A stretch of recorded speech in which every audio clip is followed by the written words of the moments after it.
So you died. Now what? Well, first, a creature called a psychopomp will find your soul and usher you out of the inner sphere into the outer sphere. They'll show you to the River of Souls, where you wait in line in the boneyard to be judged by the impartial goddess of death, Pharasma. Pharasma is a stone-cold judgment machine and will decide where you go depending on your actions and who you worshipped in life. Maybe you worshipped Pharasma herself in a giant dark cathedral near a graveyard. Worshippers of Pharasma have the utmost respect for the cycle of life and death.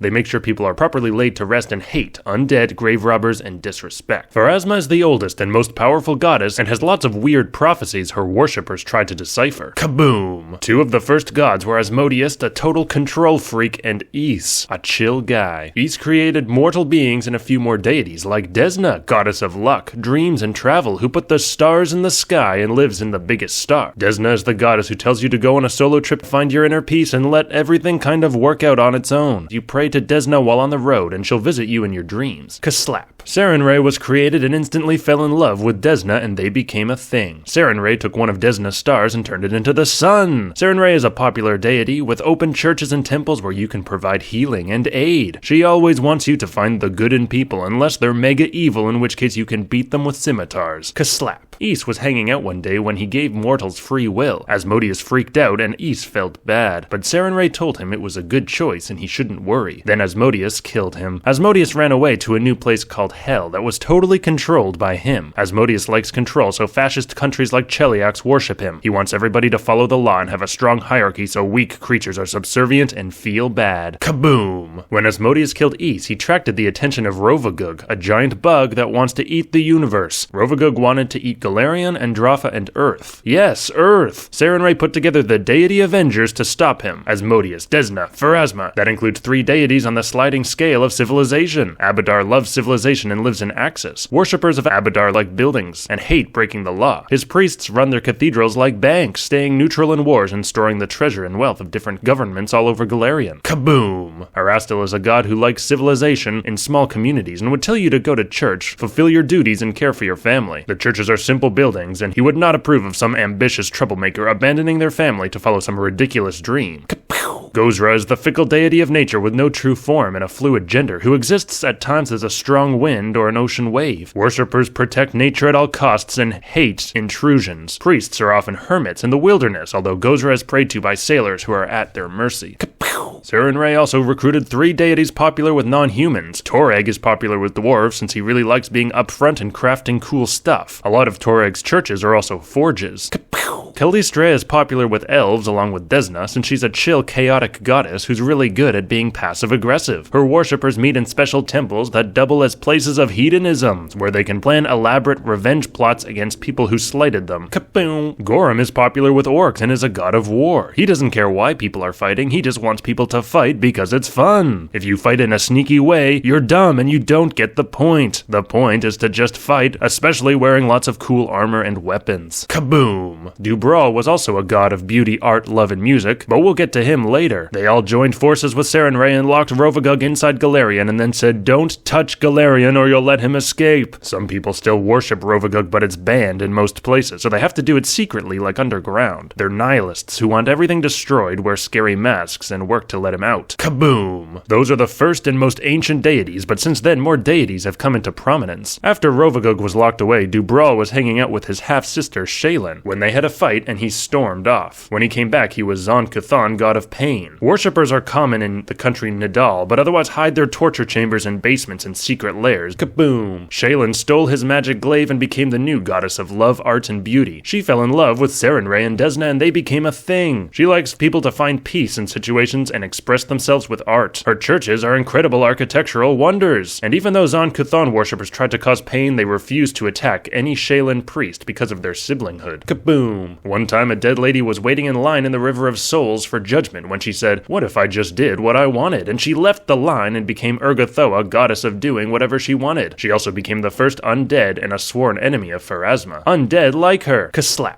Lamashtu was just a regular demon when she killed another god and became the goddess of monsters. Lamashtu is worshipped by goblins and gnolls and people who like to make themselves look as monstrous as possible as a form of solidarity with outcasts. Kaslap. Nethys was just a regular old god king. When he learned so much, his mind exploded and he became the god of magic. Like magic, Nethys has two sides: destroy everything side and enlightenment side. That's why his worshippers seek magic and knowledge everywhere and would do things like put all the rules to a fun RPG game online for everyone to see. His temples are like wizard castles where all his writings are written on the inside walls. Kaboom! Irori is popular in Vidral and among monks. Since he was just a regular guy who tuned his body so optimally, now he needs to declare his body a weapon at airport security. Now he's the god of mental and physical perfection, and his churches are multi-room temples with places to meditate, train, and study. Kaboom! You might know about Eredin, the god of humans who mysteriously died and caused all prophecies to explode, and created a lot of drama. Before he died, Eredin created the Starstone test. Anyone who passes the test of the Starstone becomes a deity. Norgorber was the first, but nobody knows who he was before except that he was a deceitful assassin. He's fooled so many deities nobody likes him, and his worshippers meet in regular places under the shadow of night, taking any advantage they can, keeping secret identities, and sacrificing anyone. They're usually spies, assassins, or corrupt politicians. Kaboom! Caden Kalian was a mortal mercenary who got drunk and did the test and became an accidental god. Followers like to drink, free the oppressed, and seek glory, and they hate mean drunks. Caden doesn't have too many temples, but might have a plaque or charity box in a bar dedicated to his name. Kaboom! Iomade was a big fan of Eredin and did the test and became a deity. She's a holy warrior who fights for truth and justice, but takes no mercy on anyone evil. When Eredin died, she got most of his followers. Her worshippers live in crusader temples where they operate out of to fight demons and undead. Kapow! Eredin also used to have a herald named Erasni, who he abandoned to an evil lich. Erasni became an undead lord and ruled Geb even though she didn't really want to. Recently, she freed herself to become the goddess of dignity and the abused. During the War of the Immortals, one of these 20 deities will die and Erasni will become a new core deity. Who will it be? I hope it's not your favorite.